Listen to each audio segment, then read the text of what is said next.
Hello, this is Matthew Robert Payne. Excuse all the stuff with the Zoom recording. It's been playing up lately. This video is called Coping with Failed Prophecies. I want to share with you some of the failed prophecies that have happened in my life. It's to be honest, it's really devastated me. There's no easy way to say it. I've been devastated by them not coming to pass. And I just think of the many prophecies, maybe hundreds of prophecies that didn't come true.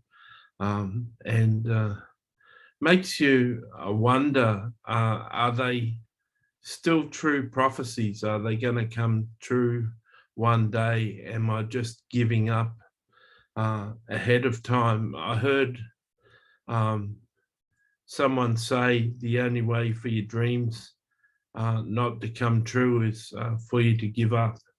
And I'm at that point of giving up. I'm definitely going forward and doing everything I can to move forward with my life and my ministry. But I've given up on these prophecies. And if they come true, they come true. I'm certainly not doing anything to stop them coming true.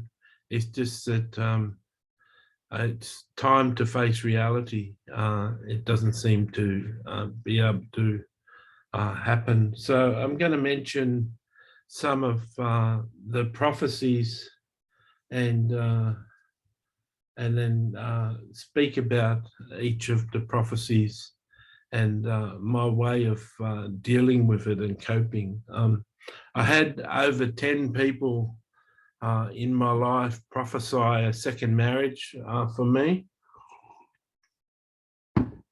And that didn't come to pass. I did have one opportunity with a female, but I thought Jesus had told me I wasn't going to meet my wife in the next 2 years. And within that 2 years, I met a woman that would have been happy to be my wife. But I was believing what Jesus said and discounted her because I'd met her in the 2 years. I found out later on, years later, I found out later on that that voice that told me I wasn't going to meet my wife in the next 2 years was actually the voice of Satan masquerading to be Jesus' voice. So I did actually miss out on the second wife. And that woman was really keen, and she maintained a friendship with me for a while to try and talk me around. But as for the prophecies, there's been 5 prophecies since I met that female that I was going to have a second wife. And people even put times and dates on it. Said one prominent prophet I know said, I'm going to meet her in the next year. And that year has come and gone. It's actually been 2 years since he prophesied that.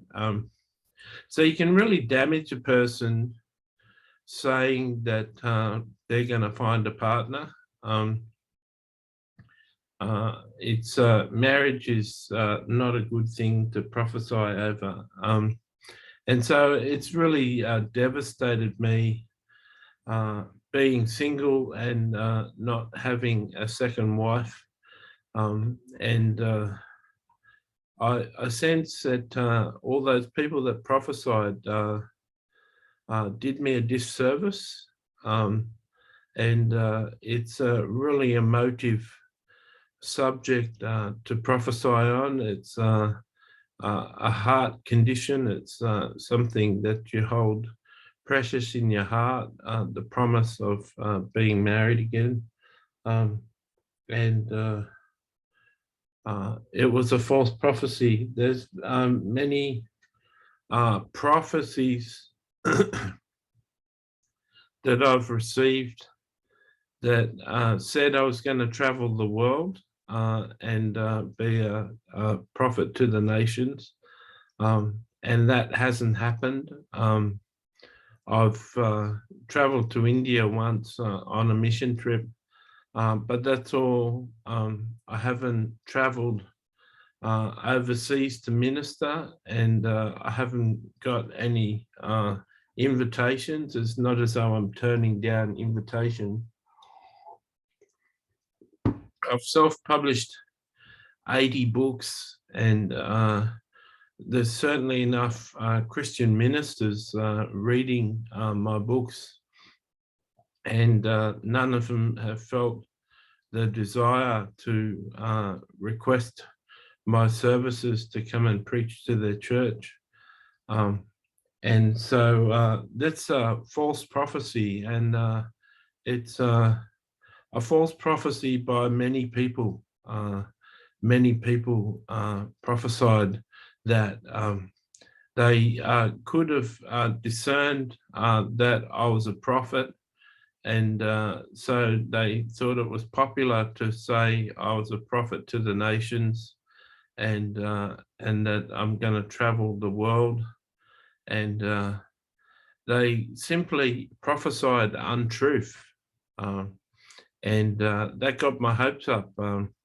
I kept on writing books in the hope that pastors would start to invite me overseas to preach. I have prophecies that say that I'm going to travel all through Australia and up through Asia, and largely in the States.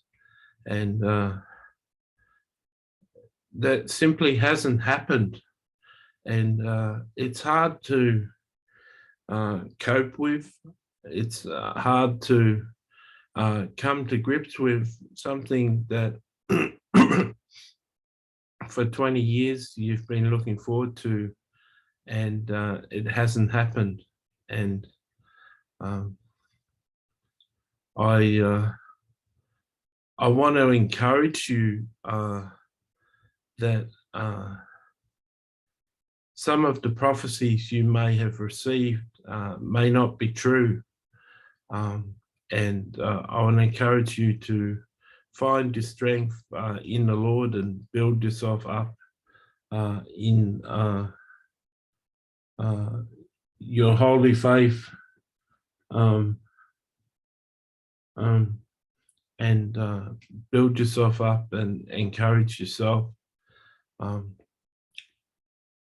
This has been a hard season for me, coming to grips with that. I wish someone would have prophesied the truth to me. I wish someone would just prophesy that you've been promised to travel the world, and you've been promised that you'd be an international prophet, and you've been promised that you'd speak in churches, but this isn't going to happen for you. You're going to minister mainly through writing books and having people read your books, and you're very faithful at doing that. And so continue in that, and I'll bless the work of your hands. I wish someone had prophesied that to me, and I would have received it. I know about 9 months ago, someone prophesied that you've been hoping for a second wife, and it would be beneficial if you were just celibate and didn't hope for a second wife, because you're just going to be disappointed. There's not a second wife coming. Someone prophesied that and had the courage to prophesy that, and it gave me peace. That was the start of me coming to grips with these prophecies over my life not be true. Someone prophesied, a number of people prophesied that I was going to do prophetic classes. I was going to teach in churches the prophetic and teach them how to hear from God and how to prophesy. And I was going to teach the prophetic in churches. Well, I haven't had an invitation to churches, so that would make that very hard to do. And I'm open to that. The prophetic is something I really admire, and I've written 6 books on the prophetic ministry. So the prophetic is something that I know really well, and so I'd really like to teach a church on the prophetic, but that hasn't happened yet, and I haven't had invitations to churches.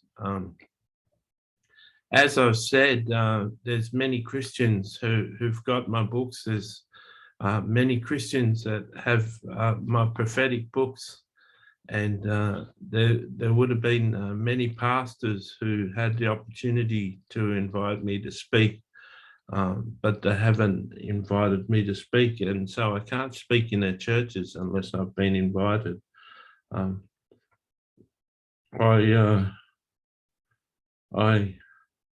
found out one of my books. I got a letter from a prisoner in the United States, and he said that he'd been studying evangelism in a course that he's been doing in prison.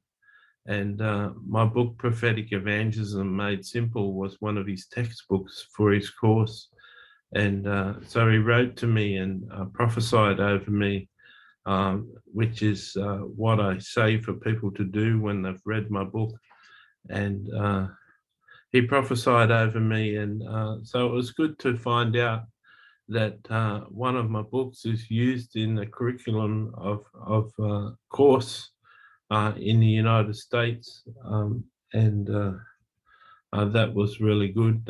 He doesn't have access to a computer in prison, so I imagine that he had a paperback copy of the book, which is really good.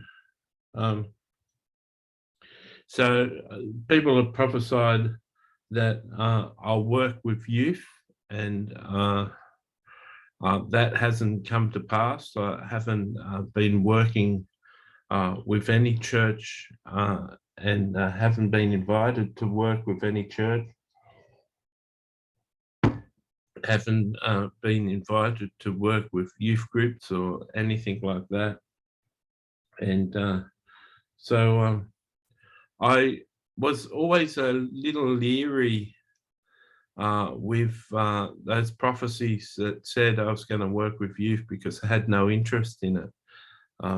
But it did come up a number of times, and so I thought it had merit because it'd been prophesied a number of times. And I thought I'd come to love it when I got started doing it, because God seemed insistent on telling me that, but it hasn't happened.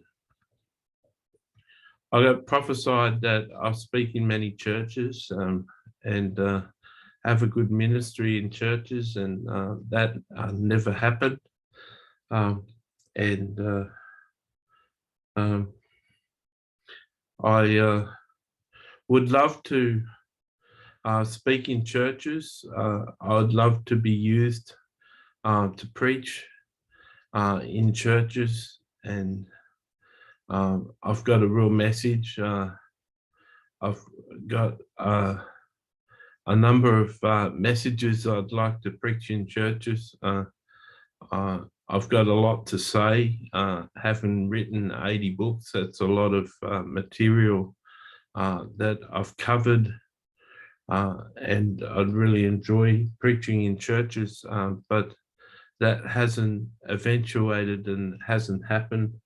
You may be a pastor listening to me on this video. Well, don't feel ashamed that you haven't invited me to speak. I'm sort of used to it now that people don't seem to listen to the Holy Spirit when it comes to inviting me to speak.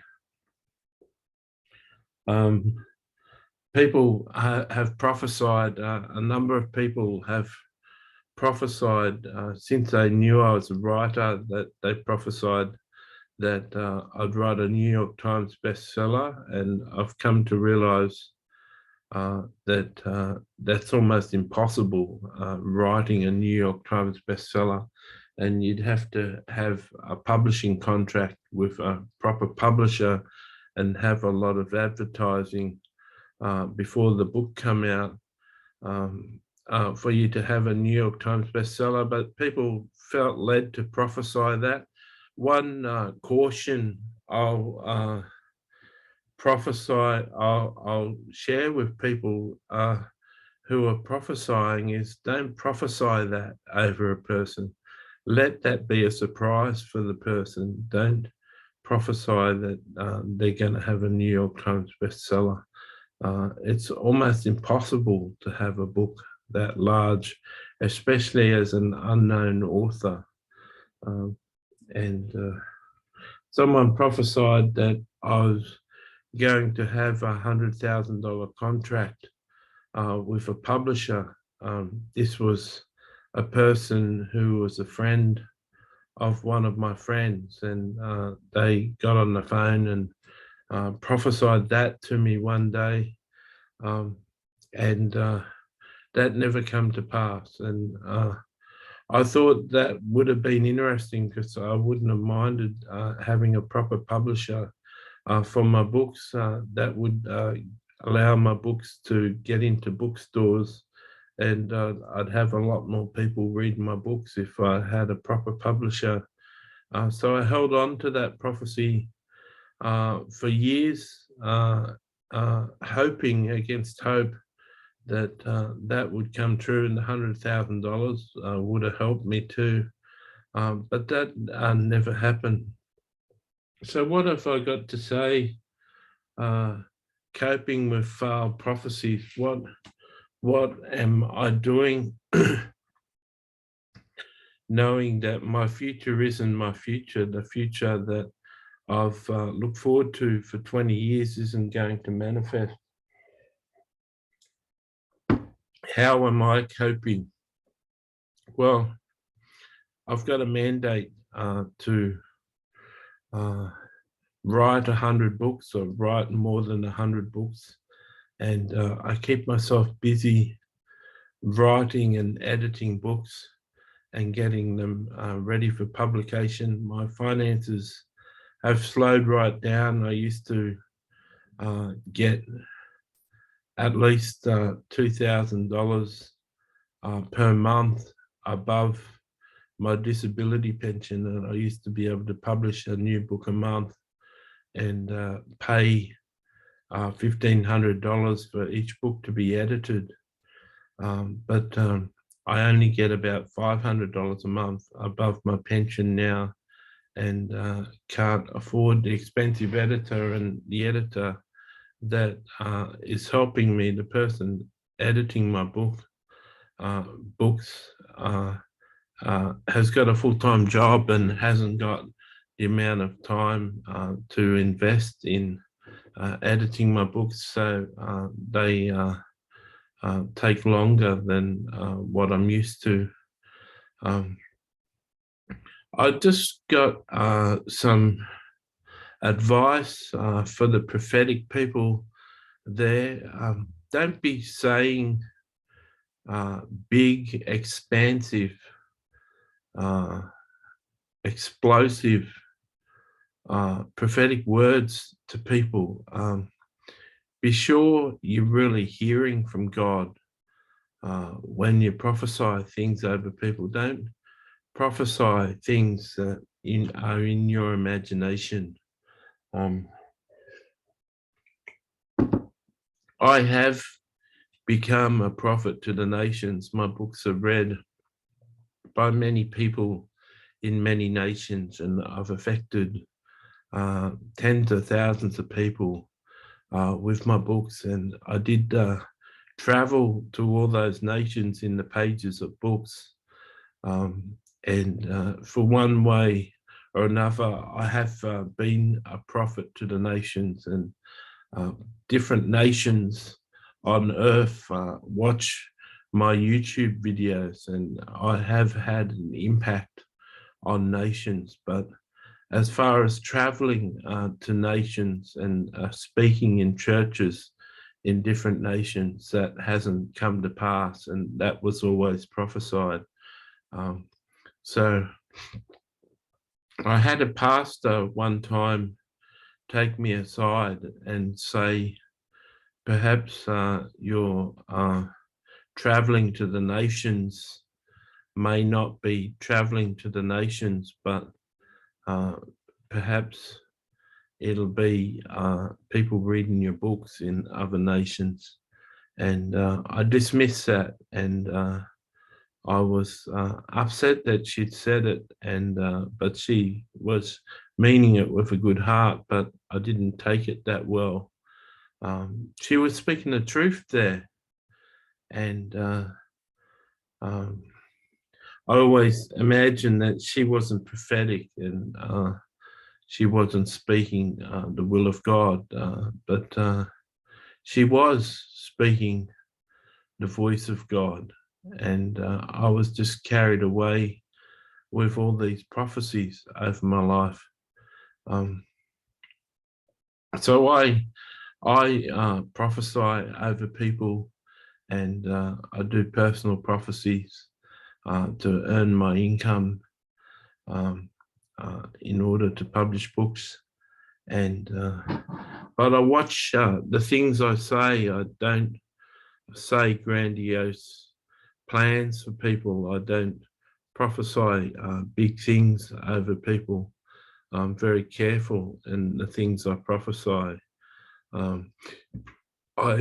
don't say things in my imagination for people, but only things I really see that the Lord's saying. And I've got a reputation of being accurate, and the things I declaring coming true. So I'm coping. I have got my books to keep me busy and keep me entertained, and I keep my head up. The Lord dearly loves me. I interact with saints every day. I'm actually interacting with a well-known prophet. He's translating and visiting me in the spirit. And so I have a really enjoyable life and an active life, speaking to saints in heaven and speaking to Jesus. And they knew that these prophecies weren't going to come true, and heaven knew about that, and has fashioned my personality to suit me how I am. Perhaps I'll write a book on failed prophecies and coping with failed prophecies, because I'm sure that there's many people who have had prophecies fail in their life. I'm sure I'm not the only one. And if you liked this video, please press like, and if you want to comment, I'd love to comment. And please be aware that I do personal prophecies for people, and so you can look at the link in the description tag and order a prophecy of me. God bless you.